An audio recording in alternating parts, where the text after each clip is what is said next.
Can we go chasing with Constitution Hill? He's pretty much got the Ryanair wrapped up. I'm off to Bahrain, so maybe it'll come good just a few years too late. Skelton's going for big pots. It's not a secret, is it, this year? But a good look at Impose Toi. He's intriguing runner on the back of a very good performance weekend.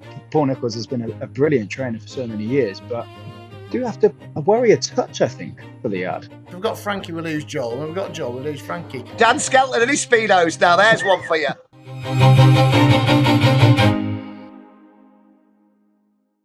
It's Monday, we are back, it's the road to Cheltenham. Once again, maybe not loads to discuss from the weekend, but the rains are coming, lads. It's Cheltenham this weekend, so we'll have loads to talk about from here on in, I promise you. But we've still got enough to discuss. Joel and Frankie is alongside. I'll tell you what, Joel, Frankie's been on a strict training regime this week because he's looking a little bit slimmer. Oh God, yeah, look at him.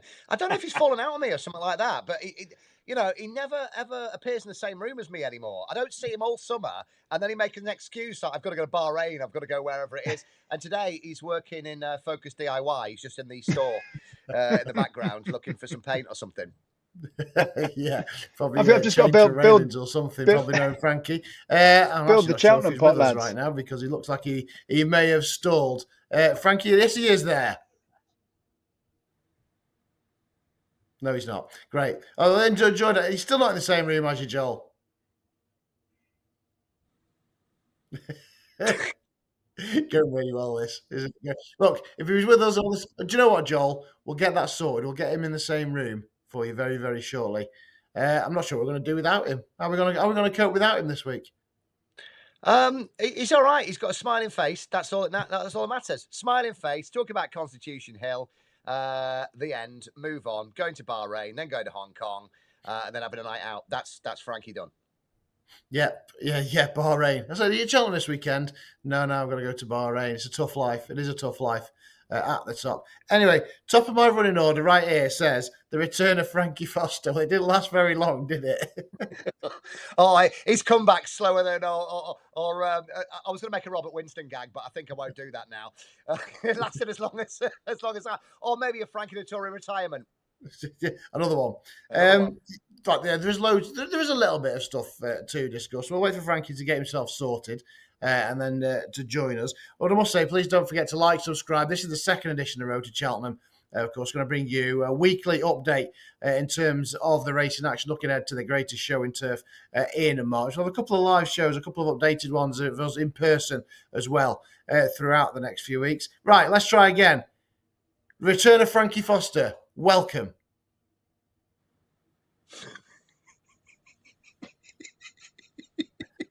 Do you know what? It's like a fella on chat roulette. It is. Yeah. Absolutely fantastic. Well, thanks for joining us, Frankie. Right, that was episode 2 of the Road to Cheltenham. Join us next week, and he may just be with us. I'll tell you what. Let's just wait for him to get organised and get so the great technology. I mean, look at us too. You know, he travels the world. He's here, there, and everywhere. But can he get a working connection? Can he? Hell us like. Let's just have a look at what we saw at the weekend then. Well, I don't want to speak to Frankie. Obviously, he has been doing a few stable tours. But obviously, you're a neighbour of Sir Alex Ferguson. He had a little bit of a disappointment at Exeter at the weekend with Caliph de Belay. Yeah, I'm not sure why, to be honest. I mean, I will probably see him. What day are we on? Monday, probably Wednesday. Racing Post. I always feel bad. I mentioned it before. He goes in the same shop and gets a Racing Post because he doesn't buy it online. I probably realised it never works online. So, I think he would say, "Oh, just one of those things. Another day." I mean, was it a huge disappointment, or I don't know. The market spoke late, didn't it? Because it was got a bit of a drift late. Yeah, and there was a lot of that on Twitter, as there always is. Anything that drifts a point, 2 points, or whatever it is, you think there's something hooky and dodgy about it. But I'm not sure it's Fergie trying to log on and laying it by any means. I don't think you can turn a computer on. I think it'll be a disappointment, but I just think look, it's a weird time of year, isn't it? We say it every year. It's the end of the flat, start of the jumps. The rain hasn't come as of yet. It's starting to come, and next week at Cheltenham will really start to pick up a little bit. So anything that happens in this sort of 2-3 week period, you just take it with a grain of salt, don't you? A bit like you won at Ireland yesterday, which has been ruled out. The JP horse that fell yesterday, and I will get onto that in a bit. It's just one of them things, isn't it? It certainly is, yeah. And right, we'll get Frankie's thoughts on that in a minute. But first of all, welcome to the return of Frankie Foster for the 8th time. Yeah, I just unplugged my Wi-Fi. I was getting bullied, so I thought enough of that. I've made it out the cupboard anyway. Good news. I will be at Cheltenham next week. I'm not chained to the radiator. You heard that bit then. We're just saying about, well, first of all, welcome back. You've been here, there, and everywhere. Delmar, you're off to Bahrain, but you're going to get a day in at Cheltenham and join us. I am, yeah, Sunday at Cheltenham. And don't forget, I did sneak in a trip to Gavin Cromwell's and Gordon Elliott's, which Cheltenham is very much on the mind for those two trainers. So I'm still in business with the jumps. Well, I'm going to talk to you about that in a second, actually. That's one of the key points I want to talk about this episode. But first, we're talking about Calvin Blade being a disappointment. But not only that, well, 3 chases next on Friday. The Skeltons won them all, 2 of them with dominant front-running rides, attacking front-running rides from Harry Skelton. Yeah, and that carried on to Wincanton as well, didn't it? With the Badger Beer winner being a good front-running ride. Yeah, interesting. It's been, I feel like we're saying this maybe one too many years in a row, but a tricky start for Paul Nicholls. The horses that supposedly have the big engines and are high class haven't been finishing off their races. The likes of Khalifa Burley have just sort of faded late on. And then the horses that you would hope jump well, and he's notorious for getting his horses schooling and jumping well, haven't quite put it all together either. So it's been a funny start for Nicholls, a very strong start for Skelton. I'd imagine that sets the precedent for the year. And as you look at Cheltenham on Friday and Saturday, the Skeltons come with another strong charge. So, you know, Paul Nicholls has been a brilliant trainer for so many years, but do have to worry a touch, I think, for the yard. We were talking at the beginning of this series about budgets and stuff, maybe throw a bit more money towards Road to Cheltenham because he was doing quite well, but it seems like they're taking offers because if we've got Frankie, we lose Joel. When we've got Joel, we lose Frankie. So it looks like we've only ever allowed one yes with us, but we'll persevere. We'll persevere. Hopefully next week will be absolutely fine. I want to speak to you, Frankie. Now, obviously, you've been to Gavin Cromwell's. Obviously, great achievement with Stumptown, the Velcapada Beach. You'll be back at the cross country, but everyone wants to know about, I know the way you're thinking.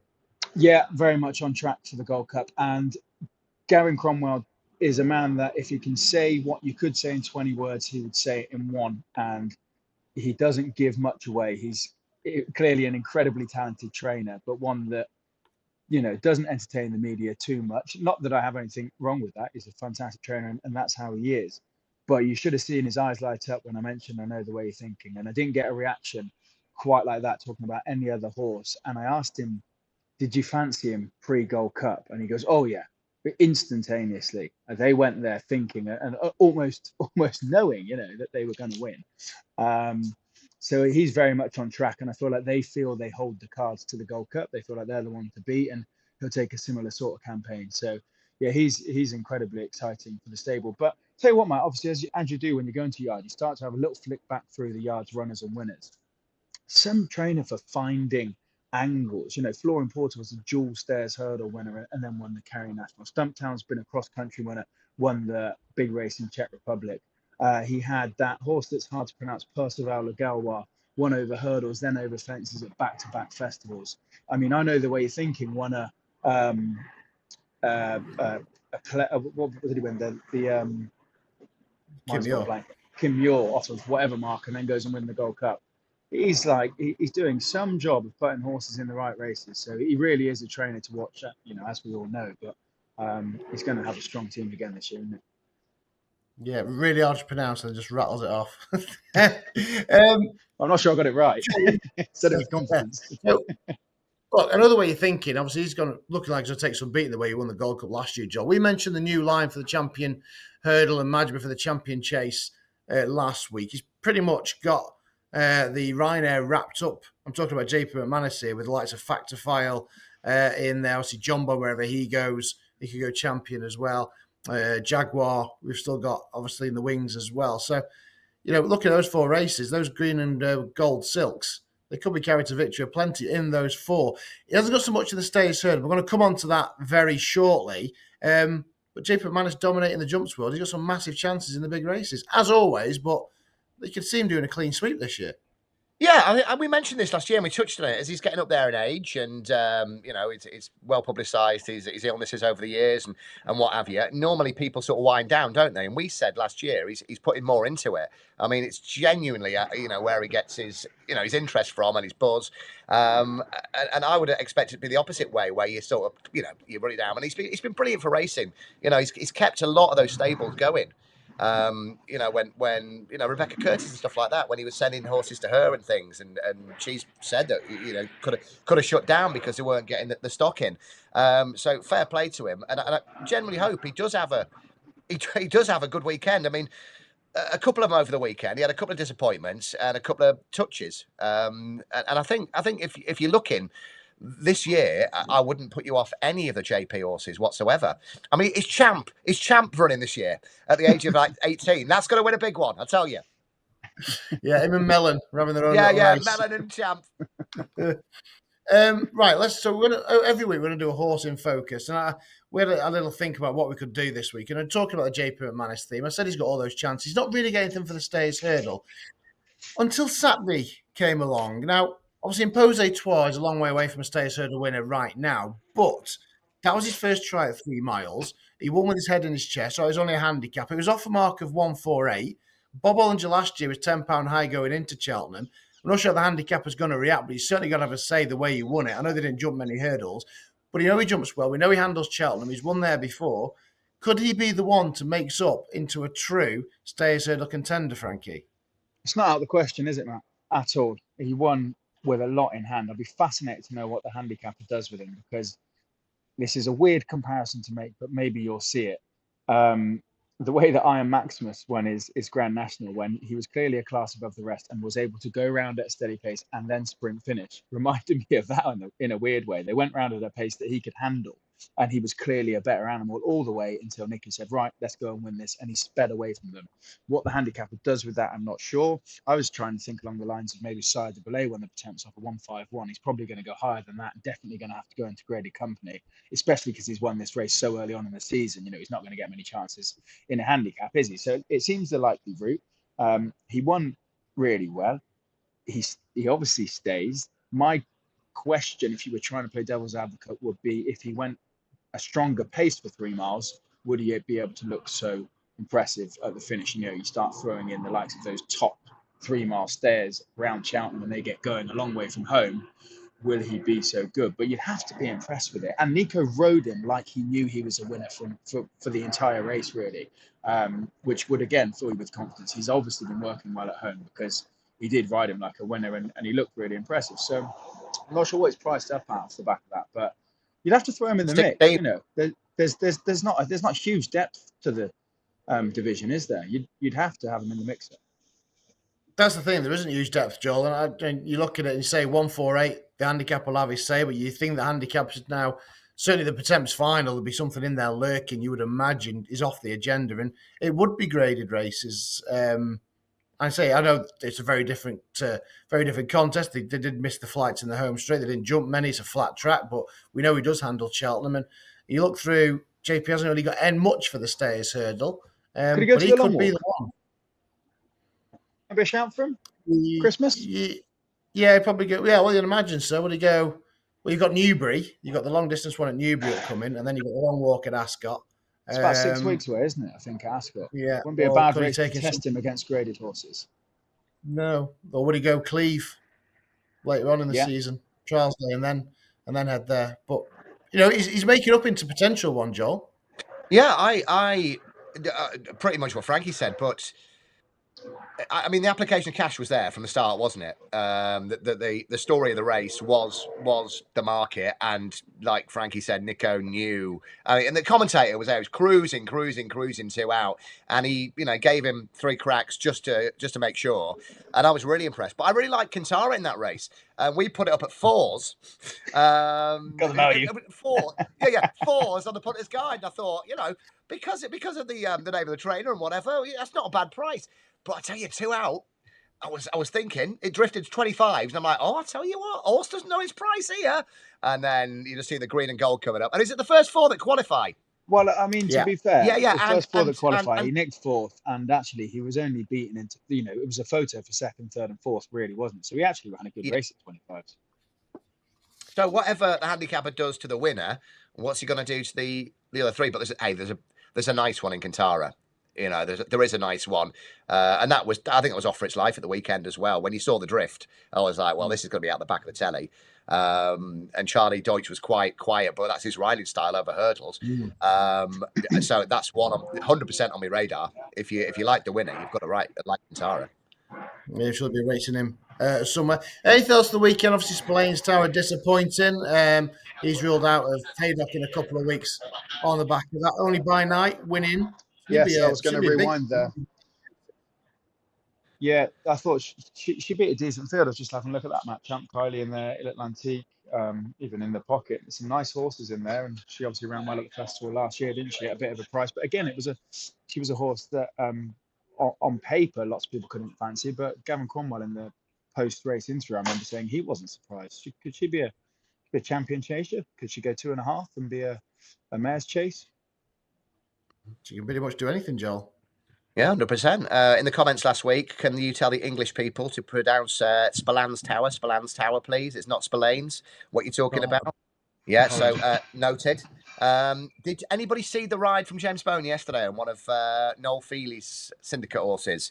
I think it was 11 to 10. Is it Cadeau de Jouy or whatever it was? Oh, in the novice chase, yeah. Yeah, absolute pelters on Twitter, and we're not going to go down the route of jockey bashing, but it was a shocker.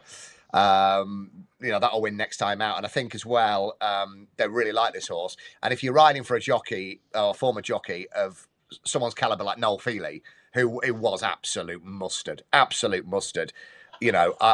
be papping. I'm James Bowen going into that second position, winners enclosure. I'd be fascinated, Joel, just to go back to Spillane's Tower, what price he is for like a Ryanair, because he's had a funny old campaign. He's been disappointing, but you've only got to get him right once.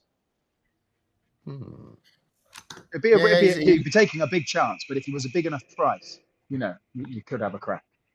But he's obviously not been right because he didn't come over, did he? And we did the Punters Guide, Matt, and it was pretty much down Royal. Be incredibly speculative, it's not safe money, is it? But if he was a big enough price, he might tease me in because he's got a race in him, and 2.5 miles, and I suppose the division starts to split up, and horses are going up to the Gold Cup, and you never know. Might be a chance in there for him.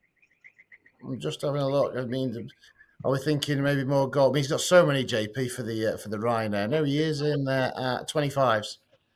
Yeah. So. I mean, it's that's a left field shout just off the back of him, maybe doubling in price after being disappointed. But it's what is it? Spillane's Tower? Is it lame? Was it lame? Just didn't like hurdling. Yeah. So he jumps fences like he jumps hurdles like he jumps fences. Yeah. Makes a big sheep over it. One of Gordon's, maybe just to keep an eye on that Port Authority that won by 17 lengths. I mean, that was it's hard to know how good those maiden hurdles are, but you mentioned jockeys. Joel mentioned jockeys. Christ. All bar two were out. All our two were struggling to beat the ambulance. Yes. I saw a tweet saying, "Would everything from third down to last go into the stewards, please?" Yeah. Oh no, it really was, wasn't it? And of course, the wrong one that I backed. Well, I mean, at the same time, though, if two go clear and actually make a race of it, and one still wins by 17 lengths, then they can end up to be half decent. So he's probably one to keep an eye on. Yeah, certainly one. Definitely. 17 lengths. He was the favourite that he beat in second as well. And there was a few tongues wagging about Port Authorities on a few pre-season lists as well for Gordon Elliott. Just finally, before we wrap up and have a look to this weekend quickly, news yesterday, Lua Lambert going chasing. You a little bit surprised by that? Well, come on, Joe. Yes. I was 100%. Yes. I think it's like the opposite of Constitution Hill. Everybody went, come on, can we go chasing with Constitution Hill? No, we're staying hurdling. And then this one, you go, not sure. What's your thoughts, Frankie?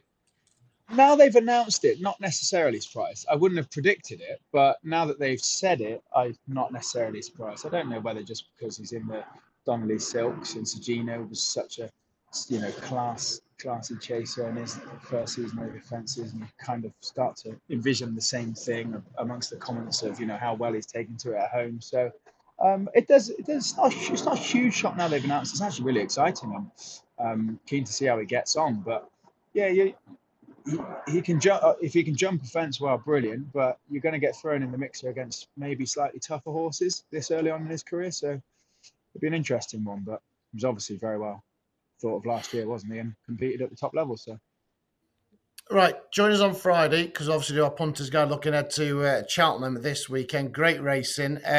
Just very quickly there, boys. Obviously, we've got maybe like John Bonn in the Schleer been moved to the Friday.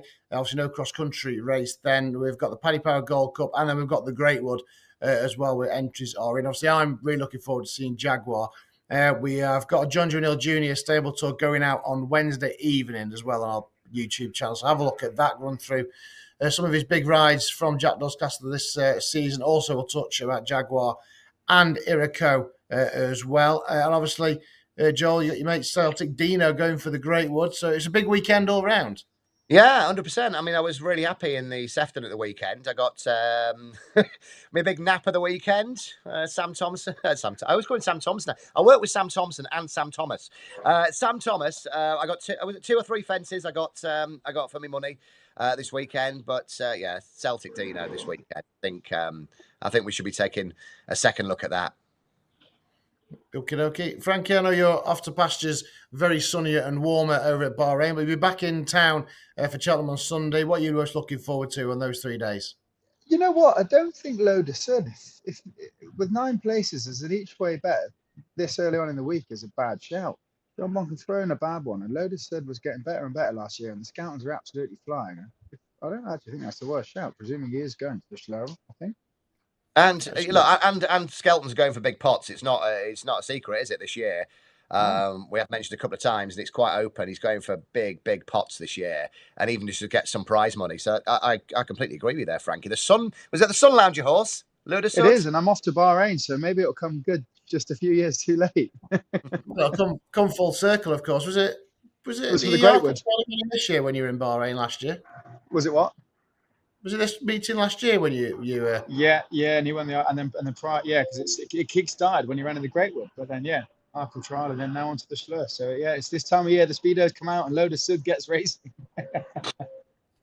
Dan Skelton and his speedos. Now there's one for you. You just think about that.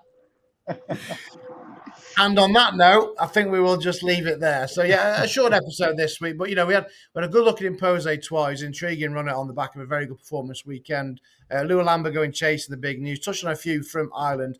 But this weekend, it really does crank up another notch. Obviously, this November meeting always provides plenty of festival clues. Lots of winners in March will come from these 3 days at Cheltenham as well. So we'll dissect it all and have a look at it next Monday on our latest edition of Road to Cheltenham. But we're all looking forward to 3 brilliant days at Presby Park. Anything happens in the meantime as well. Right, thanks to Joel. Thanks to Frankie. He's about to pack his suitcase. Speedos galore going in, off to Bahrain. And then I say, we'll join us on Friday. We'll look ahead to the weekend action. And then next Monday, we'll react to everything that happened at Cheltenham over the weekend. Cheers, boys. Let's do it all again next week.